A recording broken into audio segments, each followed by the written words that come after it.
Hello and welcome to The Arise interview, 60 minutes of multifaceted discussion where we speak to the newsmakers as well as ordinary people doing extraordinary things, and we feature the voices at the heart of the stories. I'm Charles Aniagulu. Coming up in the next hour, they're hoping to be the next great phenomenon in British, Nigerian, American pop music.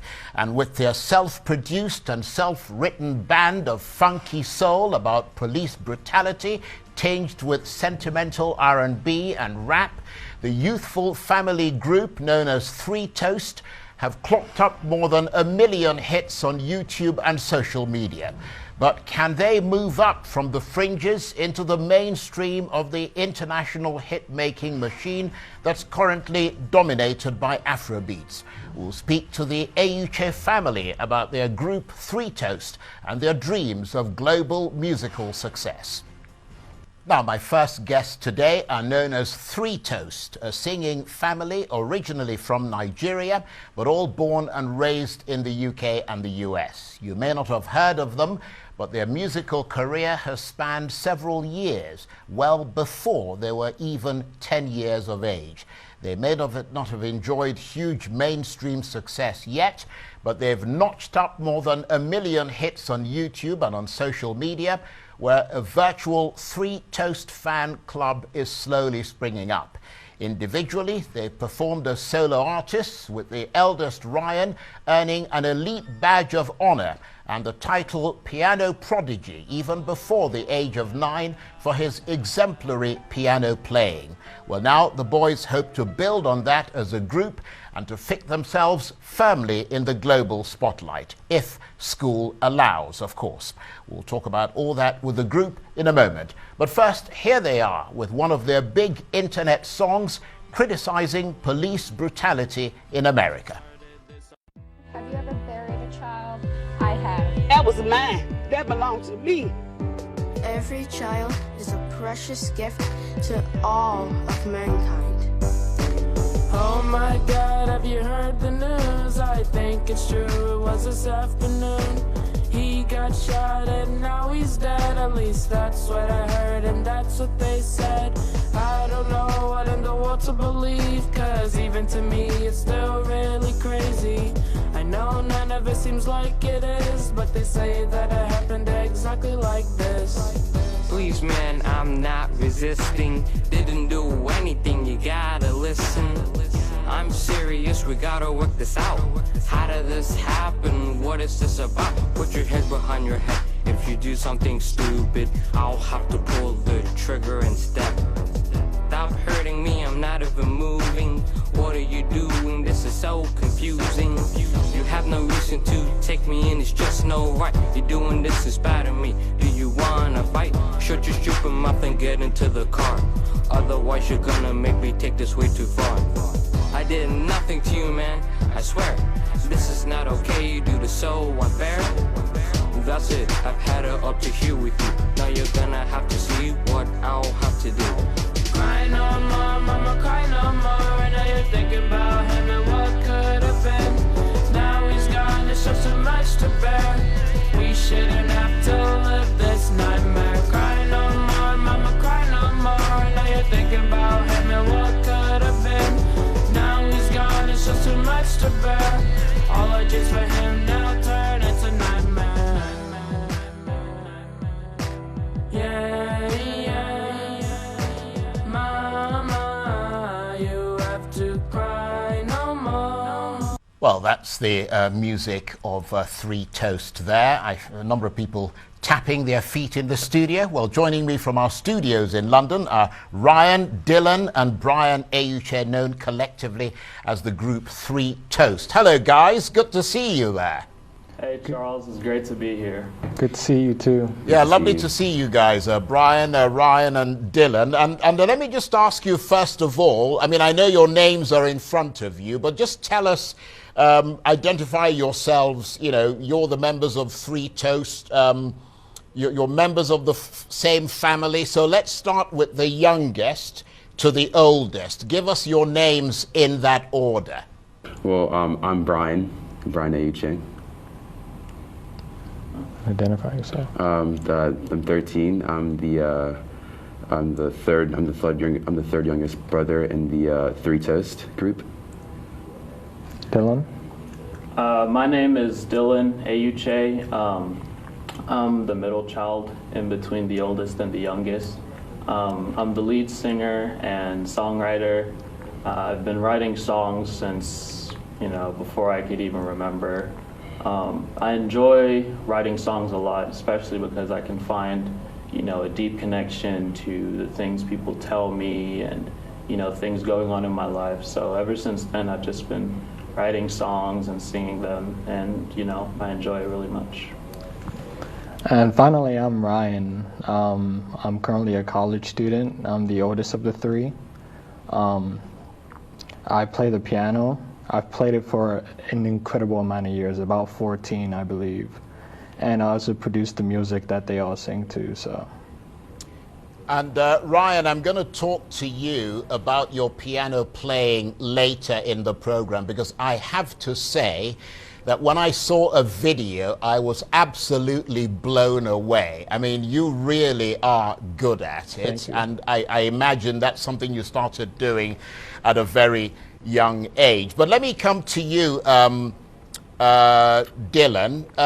Just tell us how you would classify your music. I mean, is it pop? Is it hip hop? Is it rap? I mean, I come to you because you write a lot of the songs, don't you? I would say primarily the main genre of music that I like to write songs and sing to would primarily be, kind of between pop and a little bit of R&B. And there's been a little rap that we've thrown into our songs, here and there, but primarily based on the lyrics, because a lot of the lyrics, a lot of the songs we've done over the years, some of them are like, upbeat, jolly, happy-go-lucky type of, songs and, tunes to listen to. But a lot of them also, are rooted in a lot of deep and emotional and, love and hate and, conflict and stuff like that. So I think that's where the R&B comes in.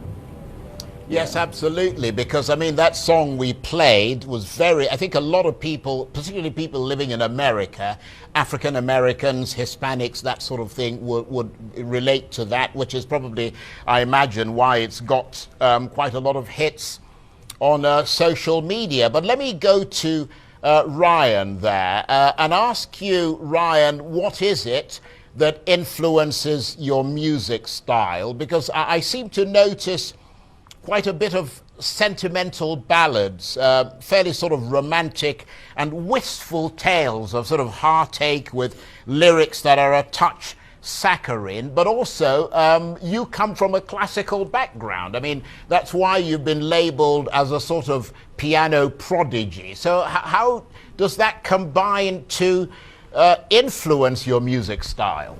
Honestly, my musical influence takes roots in many different styles. I mean, yes, of course, I've played classical piano almost my entire life, pretty much since I was about 4 years old, but now my musical tastes extend to pretty much almost everything that, I enjoy, which is either hip-hop, pop, some forms of R&B, and surprisingly, even a little bit of country. And so I usually in my songs I try to do as much justice to all the musical influences I have and just try to kind of like bring it in my productions, and that often creates some of the songs that we've heard currently before. Right. Well, at some point, as I said, we're going to play a bit of you on the piano, because I want people to see what an absolute genius you are on that instrument. But let me bring Brian in. Brian is the youngest of the lot. Actually, I was going to talk to you about your hair, Ryan, but let's leave that till a bit later, because I'm not quite sure what to make of it.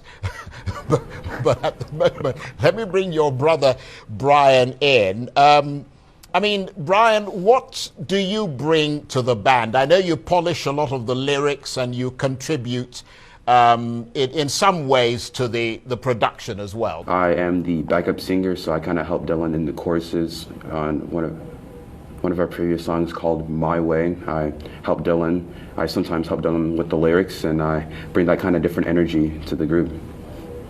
Yeah, I have to apologize, Brian. I just noticed that you haven't got an earpiece, which rather puts you in a difficult position. So I've got to have, if I ask you a question, unfortunately that's the way it is. Ryan will have to feed you that question. But I mean, let's go back to Dylan, who I presume has an earpiece and can hear me. Is it fair to say, Dylan, that Yes. your sound is more the soundtrack of Europe and America, and there isn't much African in it? I'd say that's a pretty fair assessment, especially since, I grew up in London, in Edgware here, just right around the corner. From before I could even remember until I was around maybe 7 years old or so. And then after that, we moved to the States, and we've been all over. I've been in New York, I've been in New Jersey, I've been in Tennessee for a little bit, Arkansas. I even live in Texas right now. So especially being, really engrossed in that American culture and in so many different states in the country, I've definitely, grown and adapted to those, cultural customs, and, I tailor my lyrics to those types of influences that I get from, London and England and the US. So I'd say even though that there are, a decent amount of, here and there, African qualities in our songs, particularly with the beats, primarily, I'd say that the lyrics and the songs that I write and sing are, a good majority influenced by European and American culture.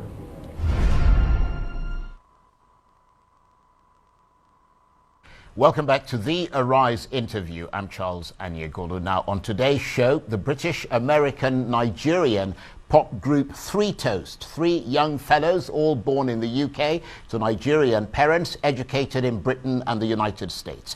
Their music is a combination of sometimes angry rap and pop lyrics about police brutality in America as they try to get to grips with what's fueling the hostility from security forces. But it's also the suburban blues of London and the UK, blended in with the wistful saccharine lyrics of contemporary middle-class driven British and American mainstream pop music with a touch of soul and rhythm and blues. Quite a hectic mix there, isn't it? Well, let's take a listen to one such less critical and more sentimental song from 3toasts. I know this will be hard for you, but all I'm asking is that you understand. Nothing's ever been easy, haven't really been under the best circumstance. Don't know why everything is so different, I guess I'm just struggling to adjust. But if you really stick with me, then you'll see what I've been trying to do for us. You're not the way that you used to be before. I can't really think about much more, but here's one thing I can say for sure. I know that I've had a lot of chances, and I also know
was enjoying that. Still with me from our studios in London, Ryan, Dylan and Brian Euche, collectively known as the group 3toasts. Thank you very much indeed, guys, for staying with us. And of course, Ryan, we were watching you there. As I mentioned, we're going to see you on that. That was actually the tip of the iceberg, because I think if we had more time, people would have seen you really belting it out. But absolutely brilliant stuff. Let me ask you, Ryan, how did 3toasts come into existence? I mean, whose idea was it to start a family group? You know, within the conception of 3toasts, our dad actually had an idea of us, you know, performing one song of a celebrity, and we all thought it'd be a fun idea, so we did it. And, you know, through constant repetition, through time, we learned that we really enjoyed the process of playing and singing together and performing and whatnot and posting it on YouTube. So we just kept going and going until eventually we decided to start creating our own songs and start, you know, having, you know, start putting part of our lives in there.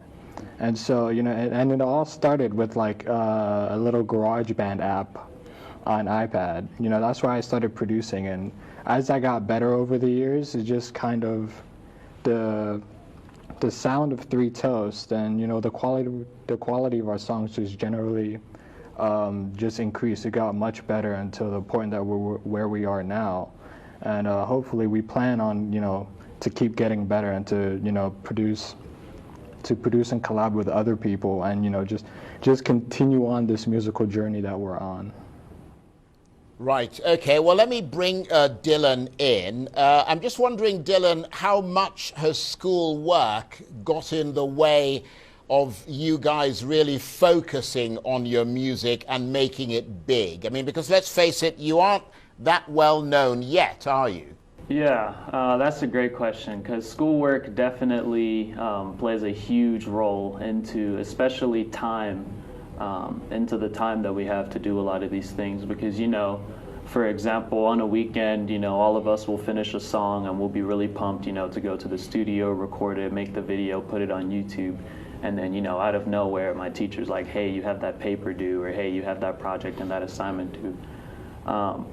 So yeah, there's been, you know, it's been fun, to be honest, because I enjoy both school. I enjoy both going to school, studying, you know, hanging out with my friends, and I also enjoy, you know, doing the music. So even though it's been, you know, a little bit of a struggle to keep, you know, to keep a nice, healthy balance between both of them, honestly, I'd say it's been, you know, more of a fun, exciting adventure, you know, maintaining the two of them, rather than, you know, being an exhausting, you know, undertaking. I've enjoyed, you know, doing both and maintaining a balance in both. Right, and let me bring your youngest brother, Brian, in. I'm hoping that somebody can communicate this to him, because I don't want him to be left out of the discussion. I mean, who would you say, Brian, is the rock of the family that holds the group together? Maybe that's not a very fair question. I would say I'm kind of the glue to the family. I put everyone together, you know. I usually do the dance moves and the videos. I try to, you know, help write the lyrics with Dylan. Try to put my own kind of influence into the beats with Ryan. Get that African beat, you know, European, American. Try to get it all together. You know, help my dad, you know, make the videos with him. You know, I would say I'm kind of the glue of the family. And also, just to elaborate on that, one big, you know, overarching quality that Brian brings to the table is that he has, you know, he's very charismatic, he's very loose, bubbly, so he always brings that happy, you know, happy-go-lucky, jolly, good nature, you know, kind of mood and demeanor to the group, especially when, you know, either, for example, me or maybe Ryan or someone else, you know, isn't, you know, particularly feeling it, or, you know, we're a bit stiff, but, you know, through and through the entire time, Brian always maintains, you know, a good attitude, a happy spirit, and, you know, it really, you know, encourages and motivates us to keep pushing and, you know, just smile and enjoy what we're doing. And since we've got you on air there, Dylan, I'm just wondering, I mean, did you guys, because I'm reminded of a little bit of the Jacksons when I watch you guys when they were obviously quite young, But I mean, did you guys have to battle for the attention of your parents? I mean, was there competition for who sort of would occupy the position of the most talented? I mean, were you guys sort of, you know, ranged against one another sort of thing? Oh yeah, absolutely. I mean, sibling rivalry, especially in our family, is, you know, it's as strong as any other family. You know, even in all aspects of our life, you know, in school, we're always striving, oh, who has the best grades this semester, who has the highest test scores this time, who has the most A's, who has this, who has that. You know, even for, you know, when Brian and I, we both play football, so, you know, who's doing the best in football this time, who's doing the best in football that time. You know, Ryan, you know, we're always just competing. So that sibling rivalry is definitely there. I think, you know, I think all of us enjoy it, especially because, you know, it always pushes us to, you know, go through everything we're doing and keep striving to be better. Because, you know, if you're not really competing against anyone, you're not really going to have any motivation to improve and get better. So, you know, if any one of us are slacking, you know, if I think, oh, I'm doing good, I can just calm down. And, you know, I see either one of my amazing brothers right behind me, you know, I don't really have much of a choice but to, you know, be better than them. So that's how that sibling rivalry goes. Well, that's absolutely brilliant. We had a bit of a chuckle here when you said that. But let's talk to Ryan, because as I'm sure you know, Ryan, people do complain, child stars complain quite a lot in later life, looking back, that they missed their childhood. People like, you know, Michael Jackson. I'm not saying you are Michael Jackson, but of course people of that ilk, and his brothers who collectively were the Jackson 5. I mean, would you say that you've missed part of your childhood, having to rehearse all the time at quite a young age? Honestly, I don't. You know, my parents, both my mom and my dad, they do such a great job of, you know, pushing us to be better, you know, keep innovating our craft and everything. But they also recognize, you know, there's also that, you know, dark side to striving for perfection, that you can often, you know, lose yourself, and, you know, you won't enjoy, like, you won't get out of life what you want. And so my parents, knowing that, you know, they always made sure that, you know, outside of the music we're doing, you know, we're always enjoying ourselves, we're always living our lives to the fullest. You know, Brian over here is in soccer. He enjoys that a lot. Me, I just naturally love, you know, music. And on top of that, I also plan on, you know, going into med school, you know, possibly in the future. And Dylan also, you know, plans on doing med school as well. But, you know, he also has a love for soccer as well. So, you know, having multiple things in life that, you know, gives you joy is what I believe, you know, sort of helped us to avoid, you know, the complaints that, you know, normal child prodigy stars have in regards to, you know, not having a life outside of what they do. Well, I have to say it's been an absolute pleasure talking to all three of you, Ryan, Brian and Dylan, and I wish you all the very best of success. I mean, I hope that we will get to see more of you, certainly an African audience, which is one of the reasons we're interested in bringing you over to television that is watched across the whole of Africa, so that people get to know of your unique talents. But thank you very much indeed to three of you, Ryan, Dylan and Brian Ayuche, known collectively as the group 3toasts. And as they say, stay tuned. Hopefully you'll be hearing a lot more from them. 3toasts talking to us here on The Arise Interview. And you are watching The Arise Interview